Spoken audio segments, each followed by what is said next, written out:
Hello everyone and welcome back to my channel. As you can see by the title, I am playing Tasigur the Golden Fang today.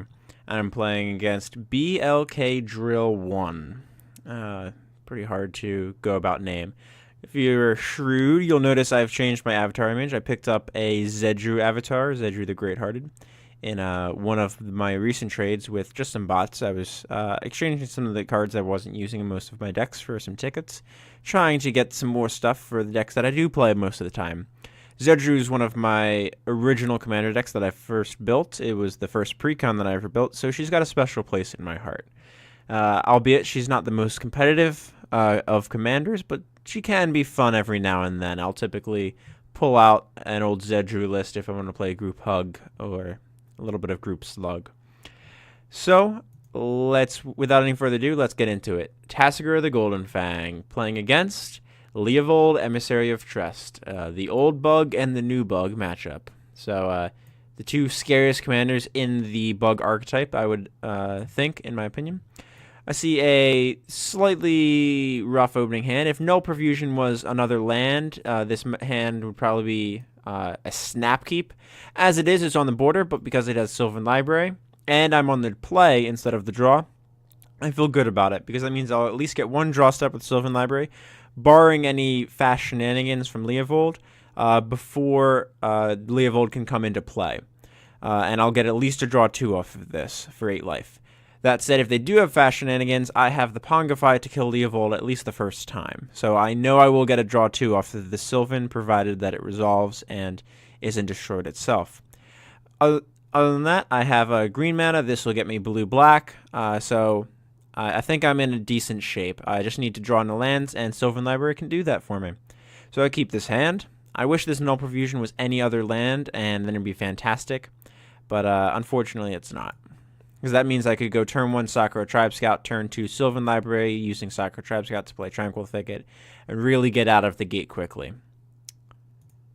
Alright, into the game. Tranquil Thicket tapped. There's no guarantee that I'm going to draw a untapped land next turn, so there's no sense in leading Bloodstained Mire if it's not going to give me turn 2 Sylvan Library. My opponent has, for their credit, has a fantastic start in a deck that wants all 3 colors for its commander. So, Sol Ring into... what do they got? Is it a Signet? Nah, it's a Mana Vault. Alright, so still it looks like Leovold's going to come down on turn 3, not turn 2, barring a Signet. Keep that in mind. Let's see. Oop, getting a little bit of a lag spike. Give it a moment. There we go. Alright, play and crack Bloodstained Mire. Didn't want to jump through it too quickly because I knew this deck was coming up. Alright, so I'll show you the deck real quick. There's only 4 targets for Bloodstained Mire in the entire deck. It is Warrior Grave, Swamp, Sunken Hollow, and Overgrown Tomb. I'm only playing a single basic Swamp, whereas I have 4 of the other two kinds of basics. The deck is mostly blue-green, splashing black because it's more minor in my collection at the moment. I've added the Entomb that I have to this deck. I kept Ashiok for the time being. She's a carryover from the previous version of this Tasigur list that I played against Nate in the live stream. I've picked up an Imperial Seal in a trade. It was with one of the bots. It was actually relatively cheap on MTGO, so if you're looking for some budget tutors, Imperial Seal is only a ticket or 2, I believe, compared to the 10 tickets for Demonic Tutor currently.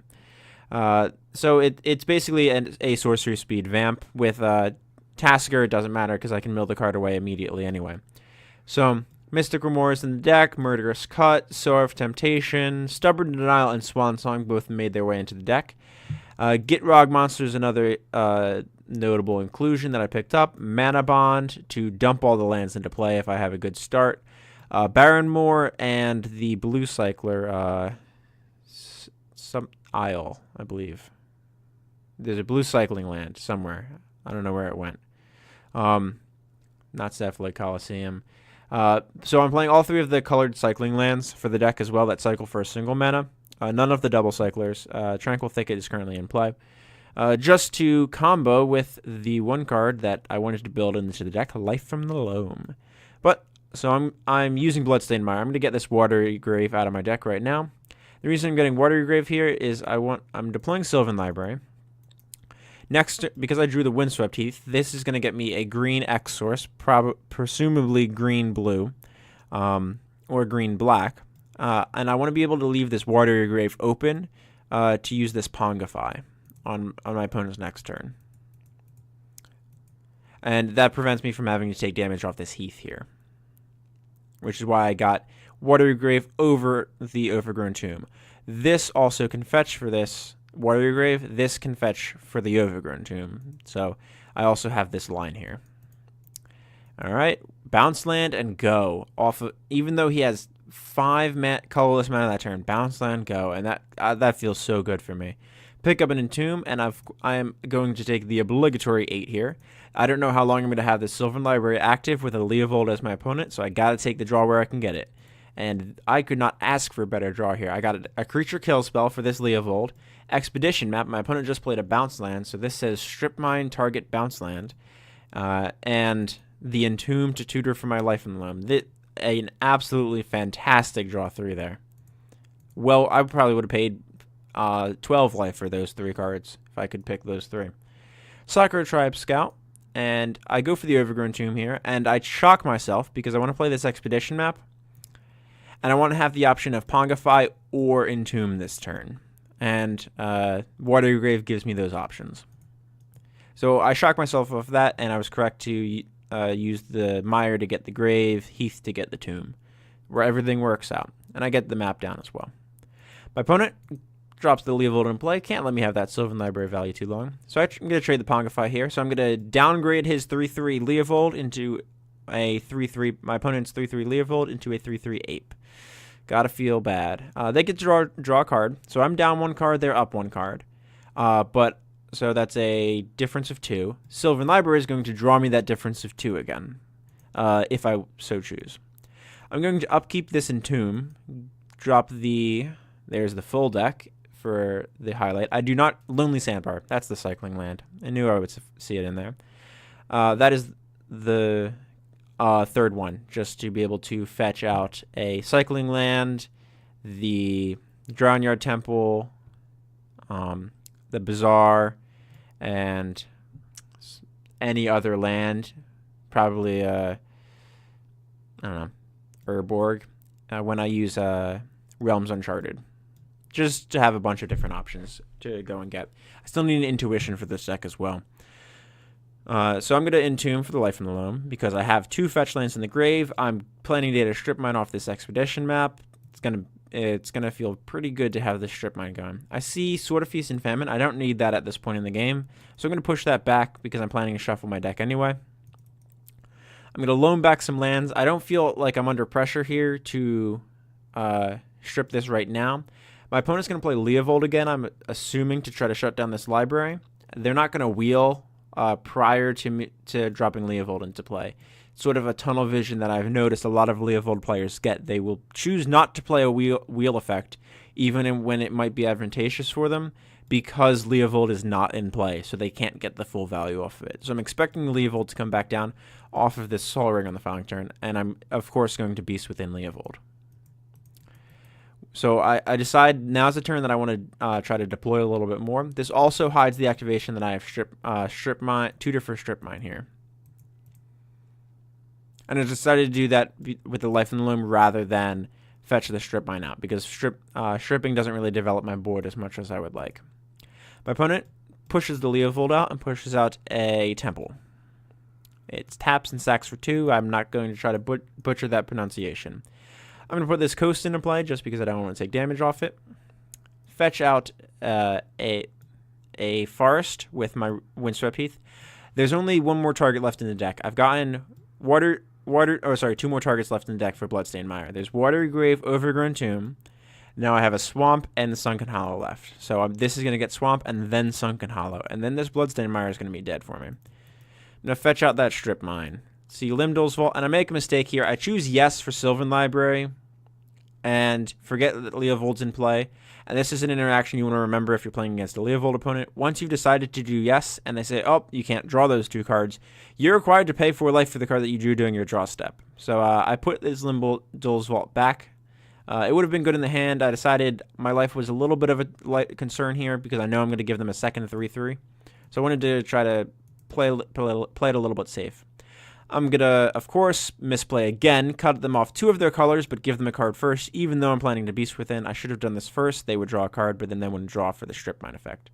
So I was on tilt from that draw step, and this sort of gives me a moment to like, hey, take a breather, take a moment, figure out what happened, why you didn't get that card.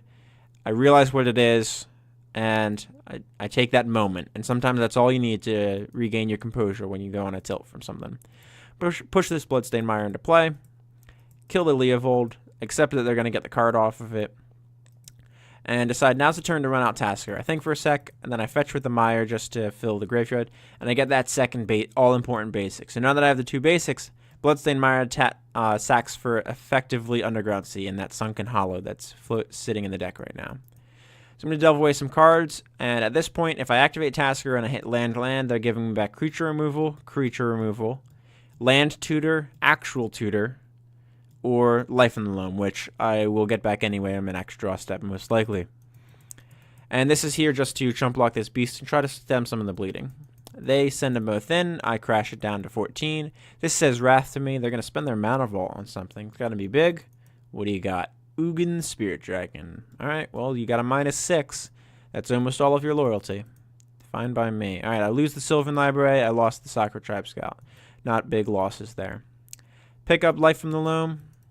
And I picked up Life from the Loam just because it's a draw 3 versus the Ugin. And it dredges to fill the yard some because I'm planning to play Tasigur to be able to attack this Ugin. There's no way they can deal with it again. And I want to take them off mana as well here. So I get rid of the Temple because this produces the most mana. I could have cut them off green, but I care more about reducing the amount of mana that they could have on their turn. This does open me up to the possibility of them tapping out playing Leovold. Like playing a Black Source and playing Leovold.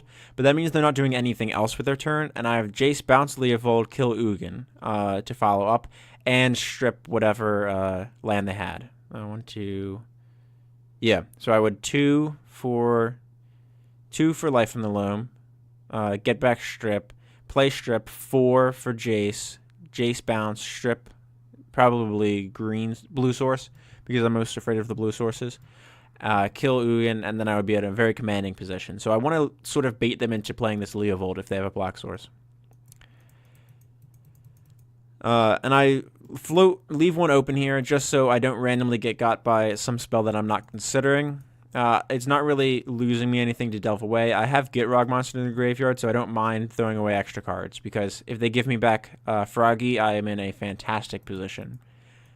Treasure Mage. I am happy to see that. They decide to go get Planar Bridge, one of the new additions. It is 6 mana to play, 8 mana search your library for a permanent, put it on the battlefield, shuffle your library. I don't think it's that powerful of a card. I could see it hitting play in about 75% tables, more casual tables. I don't think it's as good in competitive Commander, because 14 mana to tutor something into play. I'd rather just play Demonic Tutor or Grim Tutor in that slot instead. Mishra's Workshop, very good spell. I'm glad I don't have Urborg in play, because that would have given them a little... Well, maybe I would have liked Urborg in play, so that way they have Leovold instead. And Panharmonicon. Well, that's fine. It strikes me odd that they didn't play Panharmonicon first and get a double tutor from this Treasure Mage. But to each their own. They might have wanted to play against Daze, maybe, by playing Treasure Mage out first, because they want a blocker for Ugin. That's fine. I'm going to dredge back, play the Bloodstained Mire, forgetting that... Oh, because I don't need the Strip Mine here.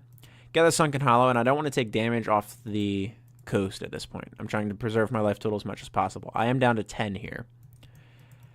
And take that Ugin off the table. Not going to deal with that. Life from the Loam back. Get some value for next turn. Mana Vault. Take some damage. Play the Planar Bridge. You got it. You're not going to have 8 mana next turn, so I do not mind. Find a Drown Your Temple.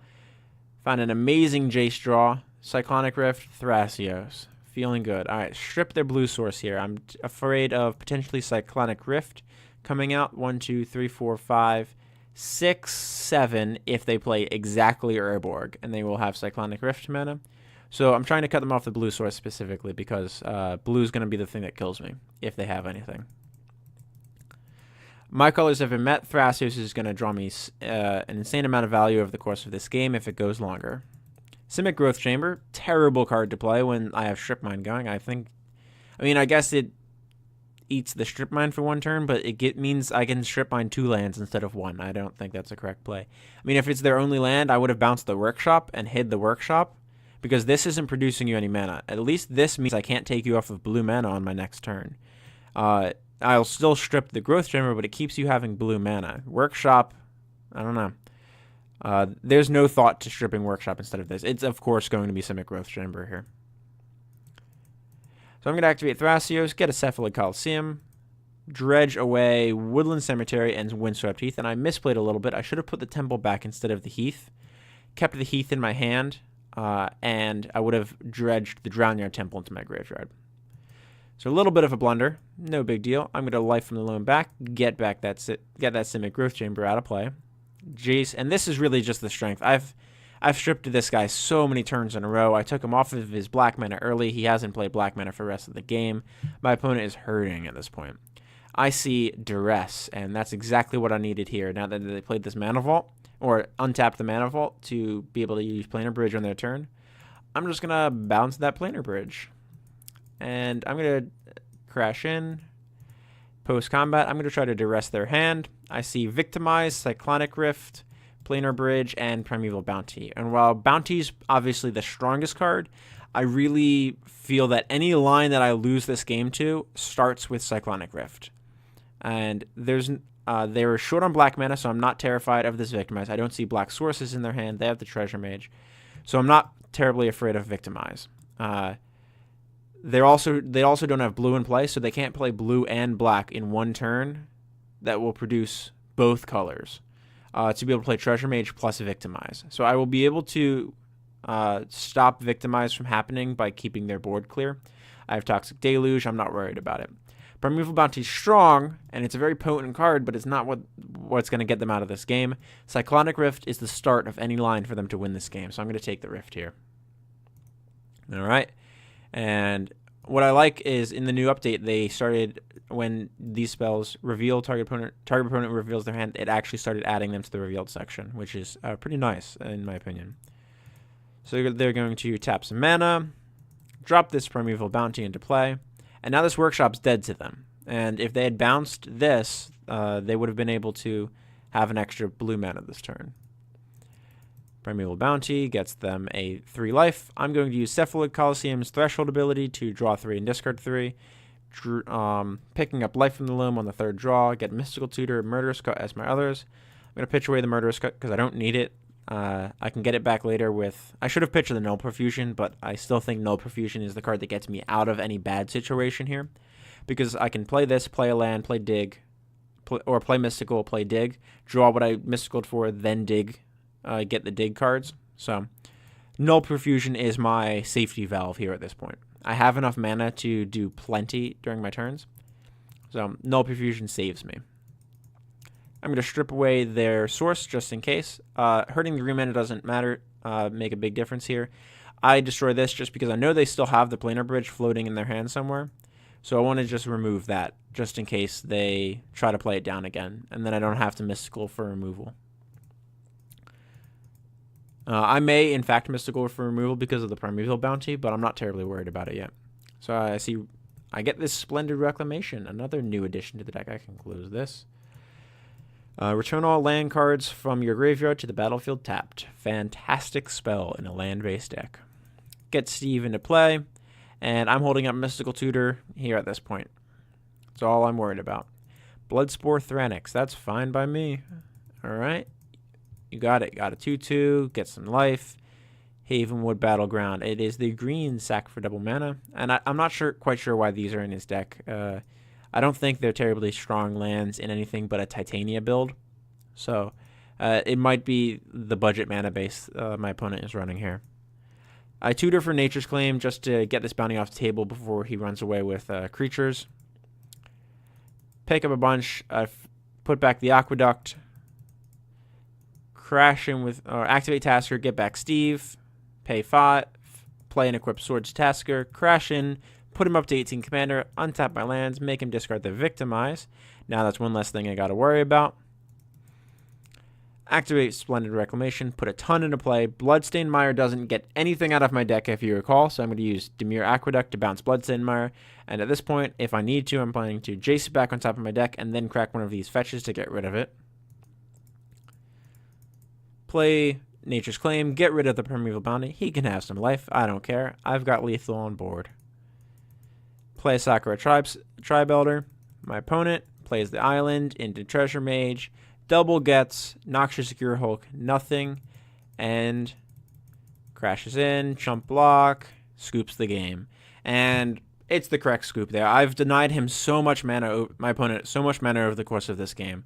2 mana in Golgari Rot Farm, so that's double. 2 mana here, 4 mana, 6 mana, 9 mana potentially over the course of this game, but that's every turn Golgari Rot Farm and Simic Growth Chamber that I've just kept out of play. It's absolutely brutal when I get this line, like that Entomb getting me the Life from the Loam was absolutely what I needed. And the fact that I drew Entomb plus Map in the same turn, I knew exactly what my line was going to be, especially once I saw the bounce land come down.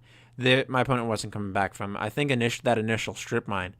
Cutting off 2 of their colors with a single strip mine was absolutely backbreaking. And my Sakura Tribe Scout was doing work all the way up until Ugin, and it kept me paced with the Sol Ring Mana Vault opener that my opponent had.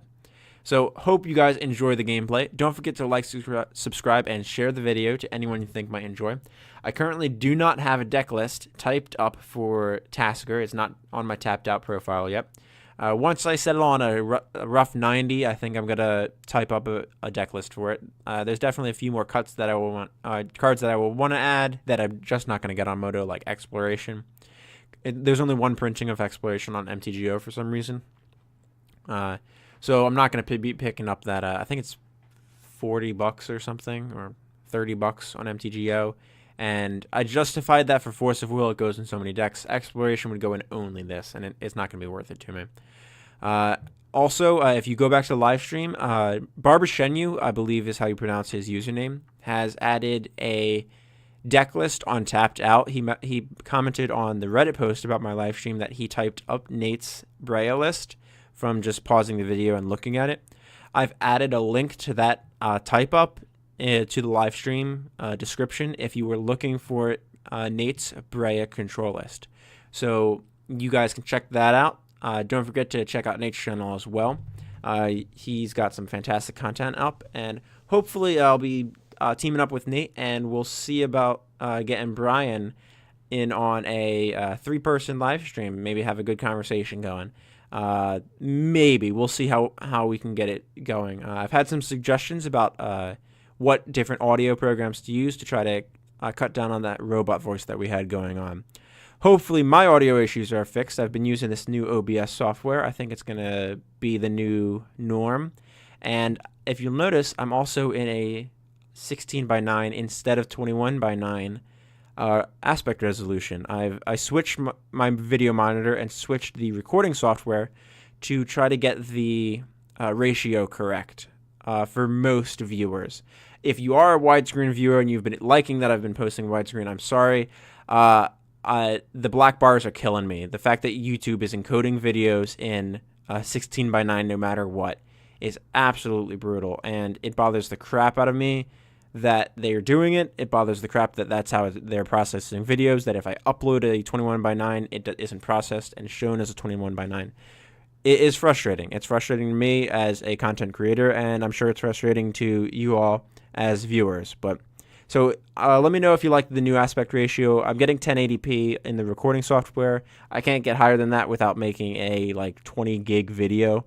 So not going to be doing that for you guys. The amount of time that would take to process as I upload would be a nightmare. So this is what you got for now. Let me know if you like the new layout and any mistakes that I made in the gameplay that I did not point out.